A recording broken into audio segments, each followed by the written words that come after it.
One. All aboard. Welcome to the All Aboard podcast. I am your host, Brandon DeFreitas.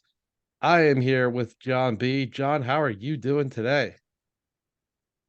Doing great, Brandon. A big week for me with, my personal Super Bowl occurring earlier in the week, but definitely glad to hop on and talk about a big finals matchup starting tonight and going on through the weekend. Nobody takes like Jon B, and it certainly seems like as a result, you have the first pick in the draft. How are you feeling? Is there an early prospect, Jon, that you're willing to reveal on the pod? Oh man, putting me on the spot. No, I mean feeling great, started out 0 and 7, I think. So early on, I figured, I'm not selling off major assets, but I'm gonna go into kind of tank mode, see if I can race to the bottom. Ended up in the 10th spot, lucked out in the lottery. Yeah, feeling pumped to get the 101 for the 23 draft.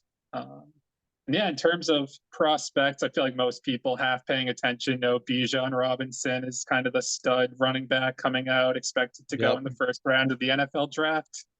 Uh, yeah, I guess putting me on the spot. Yeah, that's the way I'm leaning. I feel like my team is moderately close to competing. I feel like adding a potential stud RB1 type into my roster, you know, can help put me over the edge a little bit going into next year. But obviously, I'll be eyeing the quarterback market and open to trades throughout the offseason for sure as Oh, well.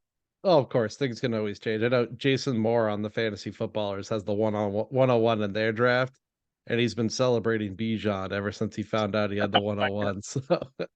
So it certainly seems like the way it's going to go. But at the end of the day, here we're burying the lead because it's finals week. We kick off finals week yearly with the draft lottery. That's going to be our new thing. And but the most important thing is who's the league champion, and I think we have a really good matchup this year. It's Edwin and Jimmy. Both teams were the bye week teams.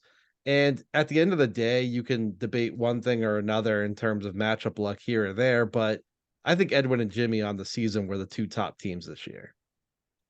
Yeah, I totally agree. That was going to be kind of my main take home coming into this matchup. I know in terms of pure record, Edwin had at least a couple of, I guess, lucky matchups to get to that, 11-3 final record, get the overall top seed. But I think looking at points for, I'm pretty sure they were the two highest scoring teams, two bye teams, like you said. So I think we really did end up with the two best teams from this year going into the finals, which is awesome, and it's going to be a competitive one for sure. Yeah, I'm right there with you. Edwin, like you said, 11-3, Jimmy 9-5. Jimmy won the North, Edwin won Dorn, and you look at points for Edwin with basically 2,030 points versus Jimmy with 2,266 Oof. points. The only two teams over the 2,000 mark. So, I mean, 200 points over what do you call it, 14 games? Like the pretty hefty advantage Jimmy had. So he was definitely the favorite from the start through the end of the season. Yep. Yeah. No. I mean, he's been competitive start to finish. I know. Forget. I feel like he didn't make a too many splashy offseason moves. Obviously, the Saquon trade being the big one, and he's, Yeah. I'd say lived up to expectations this year. I forget what he is in terms of running back ranking, but I think he's what top three, top five. So Yeah. certainly getting his money's worth there. Uh, I know he had a trade for Foreman with me for a third round pick, which has been paying off, pretty big down the stretch, being able to plug him in for occasional spot starts. Yeah, two strong teams. I know Edwin, his big trade was what the Derek Carr edition, which kind of funny how that one is playing out in finals week. Um, but yeah, no, I mean, two strong teams coming into the finals for sure. Without a doubt. And we'll jump into it. I want to go position by position here when we go through the matchup. Let's do it. I know I've said before I like the app on Sleeper better than the desktop, but for the podcast, we're here with the desktop. So um being super flex, I think we should look at number one, quarterbacks and tight ends, and then we'll move on to the running backs, receivers, etc. But at the quarterback position, and I know the way Jimmy has this is he has Goff as the starter, but it's really Kirk Cousins versus Joe Burrow as the quarterback ones, I would say. So if we look at that matchup, Joe Burrow, at home against Buffalo in a potentially high scoring game, but a strong Buffalo defense versus Kirk Cousins at Green Bay. Um, I think I would still prefer Joe Burrow, even going against the tougher defense of the two. You also look at Green Bay, the weather's not always great this time of year, and we know I'm not a Kirk Cousins fan despite what he's done this year. And he's quarterback 8 on the season, but I think he's just so touchdown dependent, and he's got 7 in the playoffs so far, but when you hit those weeks with a 1 touchdown, he's down at 13 points, no touchdowns, 2 points, like, eh, if the touchdowns go to Dalvin Cook, who is also on Edwin's team, it hurts his quarterback upside. So I think of the two for the quarterback ones, I would give slight edge to Jimmy on Joe Burrow, even in the Buffalo matchup. Yep, definitely agreed. I mean, I think I'd argue the ceiling is higher with Burrow just in that high powered offense. And I'd argue the floor is higher too. To your point with Cousins, there are some weeks, like again, he's the quarterback 8, so he's been great and a solid quarterback 1 on the year. But there's the occasional week where he disappears, whether it's just the offense as a whole is kind of stumbling and he's having an off week, or Cook is vulturing the touchdowns. But I feel like the floor on Cousins is a bit lower. And well, it's not a primetime game. It looks like that's what, a 425 against Green Bay. So that's the NFC game of the week situation going on there. So Yeah, there will be some eyes on that game. So we'll see if good old primetime Kirk shows up for that one. But interesting agreed. too that I'll go I was ahead. going to say Joe Burrow being the 8:30 on Monday means this championship could come down to a Monday night. Yep. Yep. So, yeah, looking at Burrow's recent stretch after the bye week, and this is just fantasy points: 35 points, 20 points, 34, 21, 33, 30. So he's been on an absolute tear He during the hasn't late been portion of this season. He's only been below 20 in week 8. Last time was week 8 with 17, week 5 with 19, and then week 2 with 18. So he's been really, really good for fantasy this season. Yep. Yeah, I know he was hyped up after, their Super Bowl run next year, and he's absolutely delivered this year. Yeah. So edge to Jimmy on the quarterback one, but looking at the quarterback positions in total, now you're looking at Jared Goff at home against a Chicago defense that has just given up a ton of points. If we look at that last Chicago game for Jared Goff, 16.8, so not amazing. That was in Chicago. 1 touchdown. So see if he can get multiple touchdowns. But I think that's really a floor for Goff this week. I would say around 15, 16 points.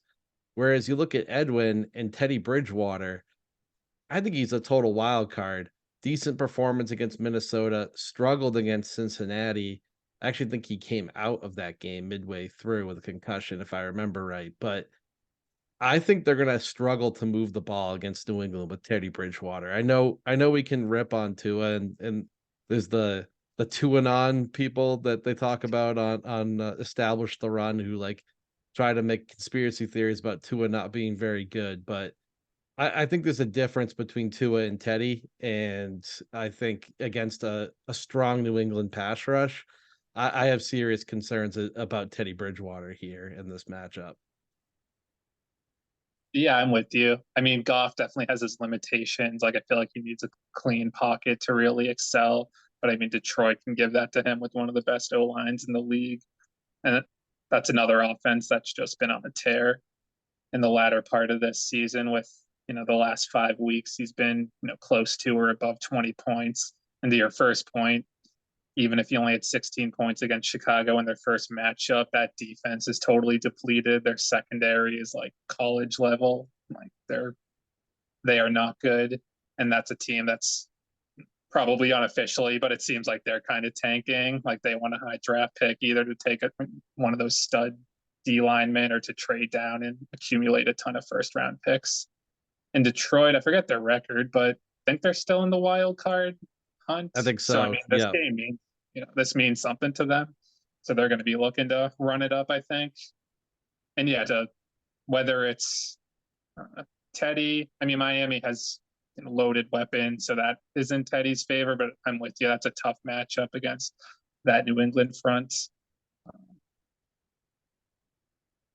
Yeah, I give the edge again to Jimmy there, and on the quarterback position in the total, Burrow and Goff, even without Jalen Hurts, I think it's at least a 10, 15 point advantage on average for Jimmy over Edwin. Yep. Yeah, and I think quarterback is definitely one of the biggest advantages for Jimmy coming into the finals. And then you look at the other options here for both teams. Jimmy really doesn't have another option, which is relatively comical. He's relying on his guys being healthy. Only has 3 quarterbacks on the roster plus, Sam Howell. So Jalen Hurts, who practiced today and maybe has a shot against New Orleans, I still think he's out, but obviously that would be massive for Jimmy if Jalen Hurts plays. We'll assume he doesn't. But you go over to the Edwin side, and you touched on this earlier, John. What do you think the impact is of Derek Carr being benched and leaving Edwin to decide between Sam Darnold at Tampa and Teddy Bridgewater at New England? Yeah, I mean it's a tough spot. I mean, I feel like Edwin has good overall quarterback depth, but I feel like he kind of lacks the true stud quarterback that a lot of other teams in the league have. But I mean, Carr's been a solid quarterback too for him. I don't know. Looking at this matchup though against San Francisco, that's not really ideal in a finals matchup anyway. But I'd probably still rather start him over the likes of Sam Darnold and Teddy Bridgewater.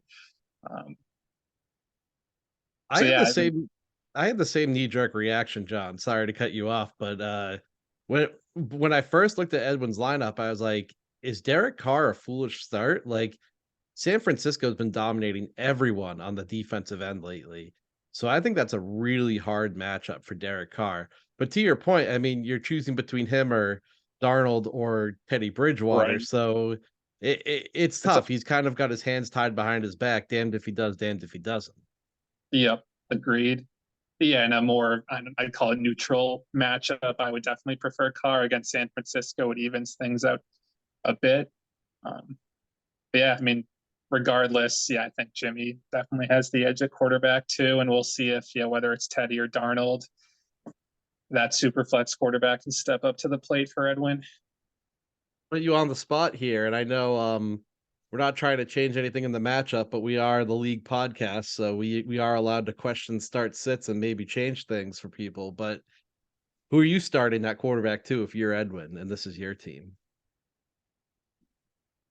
Uh, I would probably lean Darnold. He's been pretty, surprisingly good since he's taken over that starting job.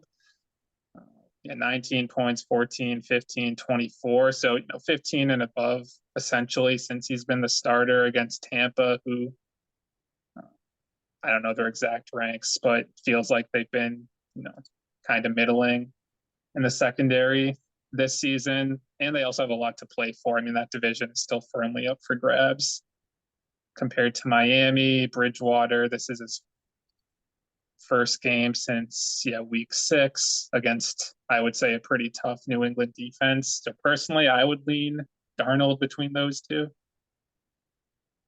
It's tough. I was gonna say Darnold as well, but I think I'll lean Bridgewater only. I do think it's a tough matchup for them, but just with Tyreek Hill and Jalen Waddle, there's always a chance a short slant gets taken to the house. And then as I Yeah, dig into Darnold deeper, I did notice in these last 3 games, while they've been scoring points, a lot of it has been on the ground, and he has yeah, a no higher than 1 passing touchdown in any of his starts, which to me means you're relying on the games where he also gets a rushing touchdown, which is a little bit fluky. So yeah. And that's uh, a good point. If that's a I, close game and Carolina's leading, they could just kind of pound the rock most of the time. Yeah, so I mean, we're not really helping them a ton here, like going in opposite directions. But I do think it's a close decision. And at the end of the day, I probably lean Bridgewater, but I'm still a little bit nervous with that matchup. Yep. I guess either way you slice it, I think Edwin would prefer another option, but Yeah. yeah, just due to some bad luck, yes, is the hand he's been dealt, and we'll see what comes of it. Burying the lead, and I know we're spending a lot of times on quarterbacks, but this is a quarterback lead. I did just remember Edwin does have another sneaky option. He could promote Kenny Pickett. That Ooh, said, Pickett has not hit 20 fantasy points all season and had 1.6 in week 14. He got hurt, 14 against Las Vegas. So I probably don't play him at Baltimore. Yeah, I think I steer clear, but a sneaky option for Edwin would be potentially promoting Kenny Pickett. yeah. I mean, I admittedly totally forgot about that, and also partially due to the desktop app, like you pointed out, I can't easily see his The taxi squad. taxi. But Yeah. yeah, no, that I mean that does give him another option. Uh, I guess to that point, though, the floor feels really low with Pickett. I'm not sure I'd feel comfortable with him over even a Darnold or Bridgewater. Um, Yeah. yeah, it does give him another potential out. We're leaving no stone unturned because we're looking at one matchup this week on the Oh yeah, podcast, John. So I had for to all the bring that up. marbles. So I think we're both edge Jimmy on the quarterback positions. Yep, agreed.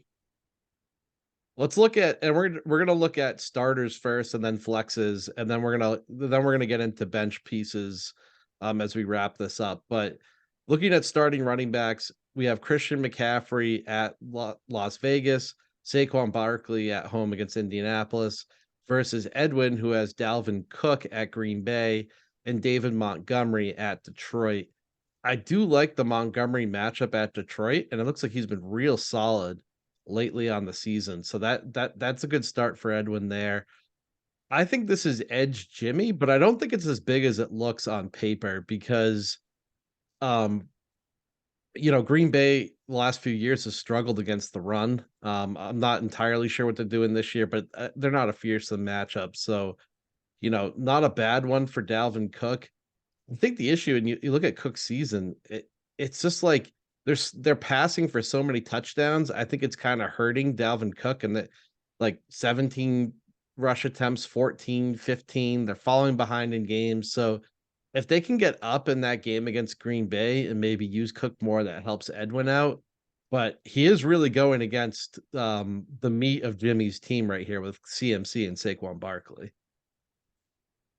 Yeah, no, I'm with you. I don't want to jump the gun too much, but I'd give the edge to Jimmy in terms of running back, and that's just due to the fact I think he has the best 1-2 at running back in the entire league with two, essentially top five guys with CMC and Barkley.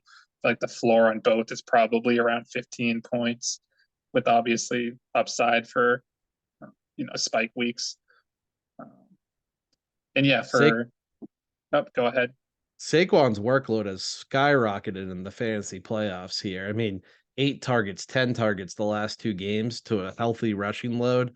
That's pretty impressive. I probably like him the best of the 4 in this matchup. Sneakily, the guy I like the least of the 4, John, and you can challenge me because he's on your redraft team that's also in a championship. I'm a little concerned with Christian McCaffrey. If we look at his workload last week, and mind you, San Francisco doesn't have a whole lot to gain with these next 2 games. 15 Mm-hmm. carries, 2 targets. The touchdown really saved his day last week. I'm wondering if San Francisco is saving CMC for the playoffs. That is a fair question. I mean, that is one of the, I guess, downsides to having these late fantasy championships. You do get into teams that are out of it potentially tanking, teams that have clinched stuff, shutting starters down. So, I mean, CMC is starting regardless, but yeah, do they manage his workload a little bit? I think he'll still, and again, this is a biased redraft owner talking, but I think they'll still keep his workload pretty close to the real deal. But no, it's definitely a valid point. I mean, at this point in the season, I know we're seeing it with the Titans tonight, where they're kind of shutting down their starters and saving, resting up for a division winner take all matchup against the Jags in the last week of the regular season. Um, so there are certainly some considerations like that this week in the championship. But I still view CMC and Barkley as the two best running backs in this matchup. And to your point, Cook, he's had a good season. It has been kind of disappointing by his standards. I feel like largely for the reasons you laid out. I feel like with Kevin O'Connell, they're really airing out the ball, passing a ton, throwing in the red zone, and Cook hasn't seen the same touchdown totals, but he's still Dalvin Cook. And Montgomery is on a Bears team that wants to really, establish the run and pound the rock. So I think he's going to see his share as well. against a Detroit defense that's just getting gashed this season. Yeah, I'm not sure if he played the full game, 66% of the snaps, so he was 4.9 against Detroit that first time through. Um, and I know Detroit's been pretty strong against the run now that I'm remembering that too. Outside of the Panthers matchup. So still a guy that, like you said, they're trying to establish the run. So feel pretty good about that. Okay, on a whole, I do have to agree. Although I'm painting a picture of some potential downside with CMC, this really is the meat of Jimmy's lineup, and I have to give him the edge at starting running back as well. Moving on to starting receivers, and this is where I cheated John. I looked at the matchup before the pod. This is Oh, where Edwin needs to make his points. He needs a big Tyreek Hill, Devontae Adams week, both of them to go off, I think, to take Jimmy down. And Jimmy's not weak here either. I mean, AJ Brown and the Amon-Ra St. Brown are both, elite options as well. But I look at Tyreek Hill and Adams like they're potential wide receiver one options who have absolutely massive weeks from time to time. Hill's kind of, he's had a touchdown or 100 yards in all his last 4 games. He's gonna have a good game. I think Edwin needs him to be in the 20 plus range here. And then Adams is the one where Jarrett Stidham's going to be playing quarterback. What does that mean? I mean, Adams has his 2 worst. He's kind of been like Stephon Diggs in the fantasy playoffs here, almost borderline similar results where struggling, still getting the targets, but the offense hasn't been working. And can Jarrett Stidham feed Devontae Adams the ball? I think that's going to be really important here for Edwin. On the flip side, this Lions game is going to mean a ton for this matchup. How many guys have we mentioned already, John? But Amon-Ra St. Brown, so reliable. Does have some of the upside, but I think those come in as touchdown games. And then, of course, AJ Brown too. Uh, I don't know. It's tough to say. I think I'm a little worried about Devontae Adams, but it's hard to not like Edwin's combo here. And I would say this is where I give a slight edge to Edwin on the starting receivers. I know. I feel like this is bad talk radio, but I'd agree as well. Just due to the ceiling, like Tyreek Hill and Adams. I mean, Adams is the number 3 fantasy receiver on the year. Hill is the number 2 fantasy receiver on the year. So we know the ceiling is there for both in terms of, Tyreek big plays and touchdowns in that offense. And with Adams, he has some big playability too, but just getting peppered with targets. Um, so I just like the ceiling of both of those players and would give the edge to Edwin in terms of starting receiver. Uh, and that's a good point about Adams. Even though he's the number 3 receiver during the fantasy playoffs, he's kind of disappeared, unfortunately, for some of his owners, although Edwin's still standing. Um, and in this championship, though, he gets a tough San Francisco matchup. And now Derek Carr has been benched for Jarrett Stidham. So that, we'll see how that impacts Adams' production or whether Yeah. Stidham will still be able to just pepper him with targets and force feed it to him in that matchup. And then for Jimmy's guys, like you said, AJ Brown is a stud as well. I'd say close, pretty much the same tier as those other guys. Number 5 fantasy receiver on the year. So, locked and loaded receiver 1.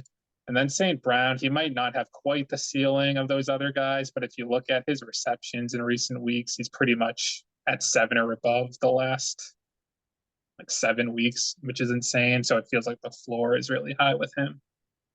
But having said that, I'd still give the slight edge to Edwin as well, just for the blow up potential with both Tyreek and Adams.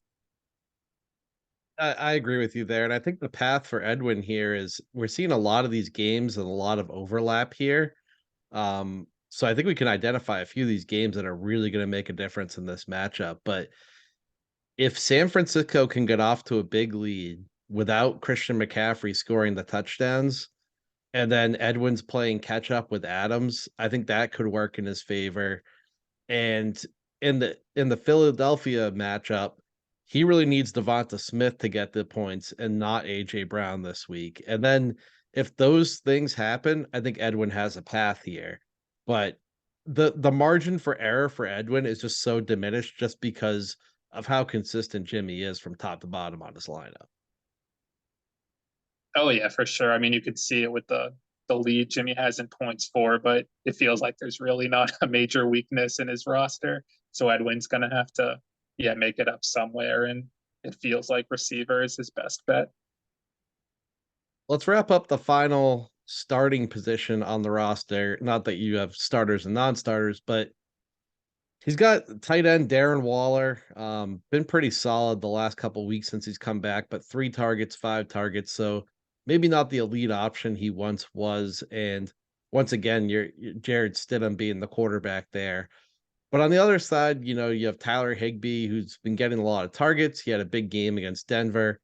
I sort of chalk up the Denver week to, and we'll talk about this one of Edwin's flex players too. I think Denver gave up in that game and kind of resulted in a huge Baker performance and Higbee performance. So I'm not getting too excited about that matchup, but I will say here on Higbee versus Waller, mostly a push between the two of them. And it's a matter of does one of them get a touchdown, I would say. Yep, agreed.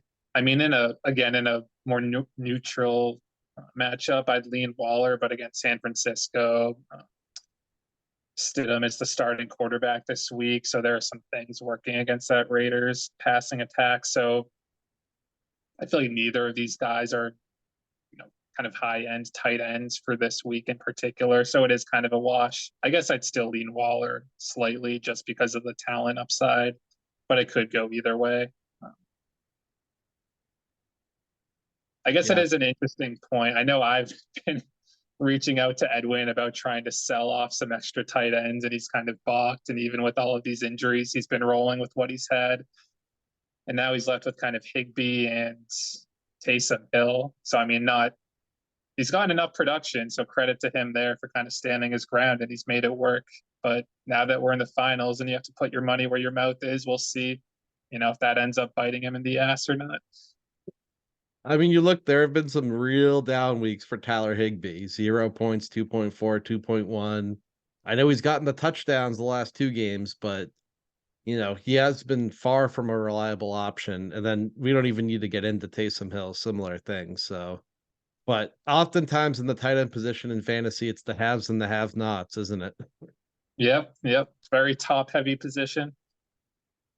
We'll get into the flexes and then we'll dig into the benches here. But we have Deontay Johnson, Foreman, Kirk, and Ayuk on Jimmy's side versus Devonta Smith, Juju, Myers, and Akers on Edwin's side.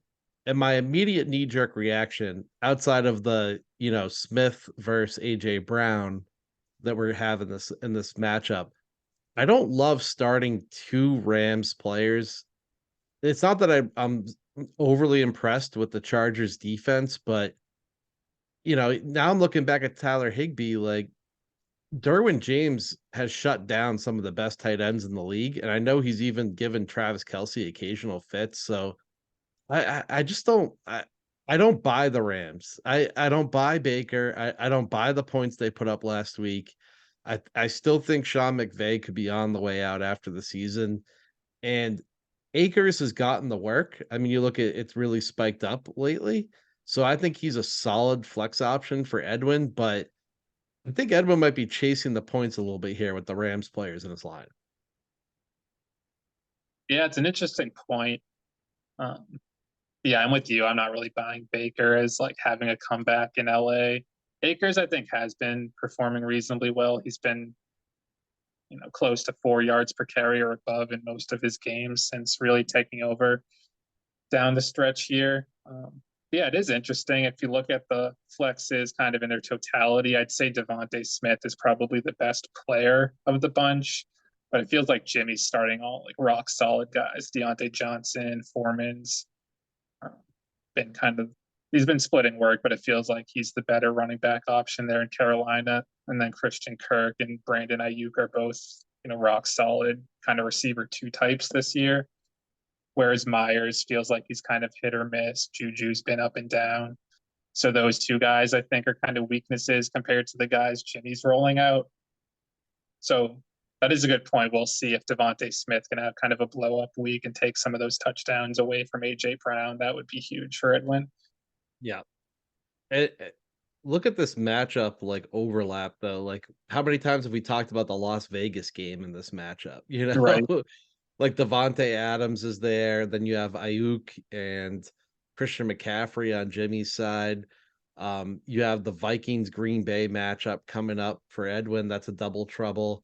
And then of course the Chicago and Detroit matchup. So, as I dig into Edwin's lineup, there's definitely a path for him, but I still am left with the same sort of debate where I'm like the margin for error is just so thin for him this week, and he needs certain things and certain game flows to happen, I think, to make it to make a run at this.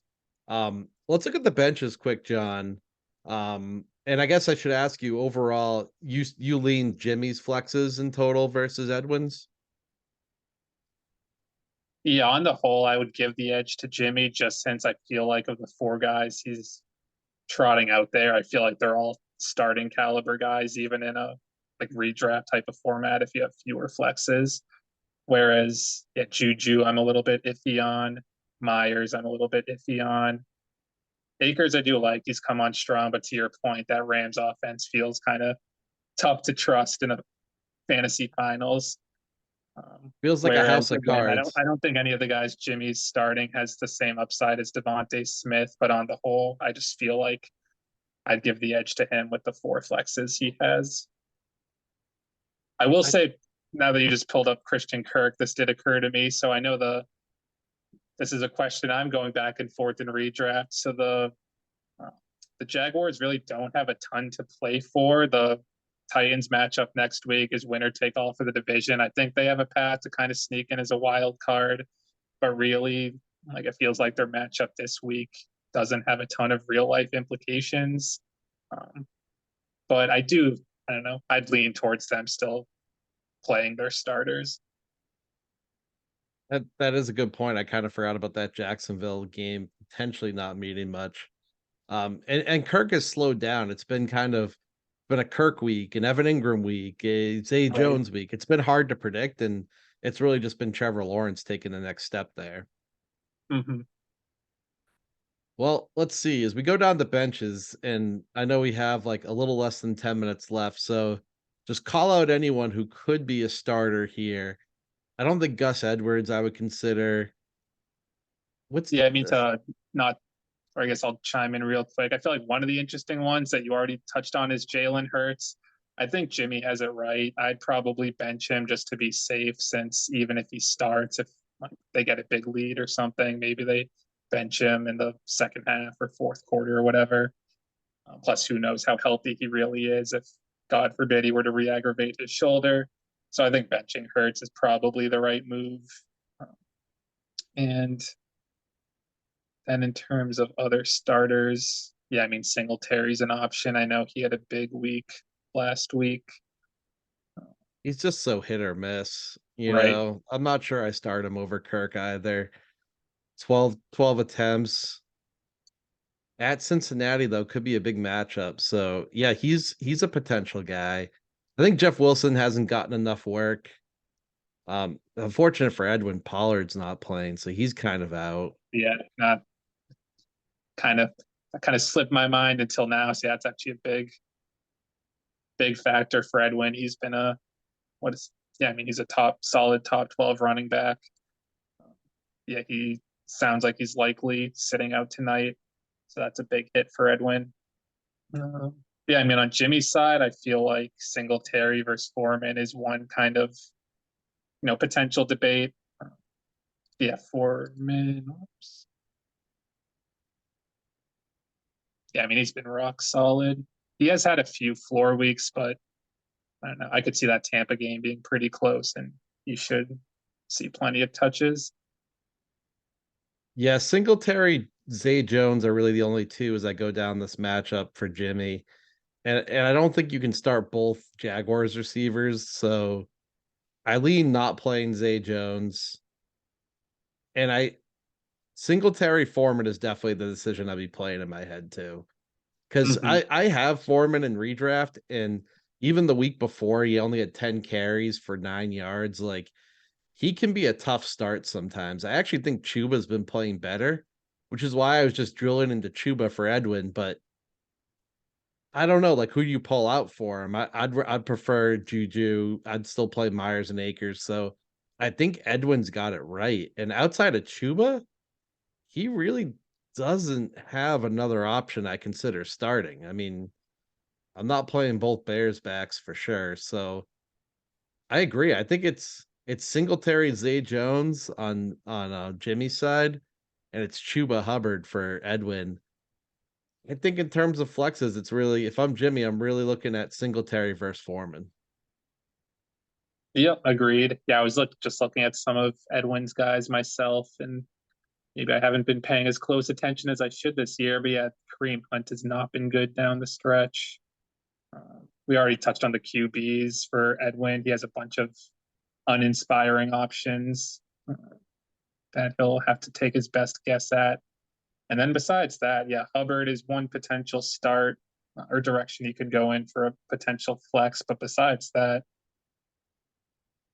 feels like that's about it. If he's feeling spicy, he could roll Taysom Hill out at tight end again, but feels like that's kind of a losing proposition in my opinion. I agree. Well, John, we have 2 minutes and 40 seconds left, so I want to get your prediction, and I'm going to ask you who's going to win and what the point differential is going to be. Ooh, I know neither of Jimmy or Edwin are going to like the reverse jinx potential from this, but you could kind of get the feel throughout the pod, but I'd lean Jimmy. It feels like quarterback is an edge for him. It feels like running back's an edge for him. Receiver, I'd give the edge to Edwin, but he's still pretty close. And then flex, I'd give the edge to Jimmy as well. So I'm going to take Jimmy in this Fantasy Chise 2022 championship. And I'll say the point differential is, uh, I'll say it's pretty close. I'll say Jimmy by 10, All right, all right. 160, 150, something like that. I like the prediction. I look at it, and unfortunately, John, I don't know why I said unfortunately, but I do have Jimmy as well. Not good talk radio, like you said. I personally, if Jalen Hurts is playing, I'm throwing Jalen Hurts in there, even with any. I think if Ooh. they start him, he's healthy enough to be out there. And I'm not overly concerned about an AC joint sprain for an NFL player, even on a throwing arm. So with no Jalen Hurts, I will say Jimmy by 25. With Jalen Hurts, I'm saying Jimmy by 30. I think unfortunately for Edwin, it's going to be another year where he's just outclassed by another opponent in the finals, but still a great performance from him getting here at the end of the day. So I have Jimmy running away with it in the finals here. Oh wow. Oof. We'll see if Edwin has a response to that. But I know this is big for him. We'll see if he goes on the 90s Buffalo Bills track or if he can, you know, punch his ticket here. Maybe some aggressive moves in the offseason if Yeah. he falls short for a second straight season. Yeah, but I mean we do play the game for a reason, so we'll see if Edwin can get the upset here. We do. Well, John, I don't want to get cut off here, so I'm gonna end it as we have less than a minute here on the pod. Thanks for joining. We appreciate it. Congrats on the Bijan draw, and hopefully we enjoy this championship and enjoy some trades coming up next week. Oh yeah, should be a good one. Yeah, thanks for having me on, Brandon. And good luck to Jimmy and Edwin. Hopefully, we're gonna have a great champion crowned in a few days here. So thanks for listening, everyone, and we'll see you next time on the All Aboard podcast.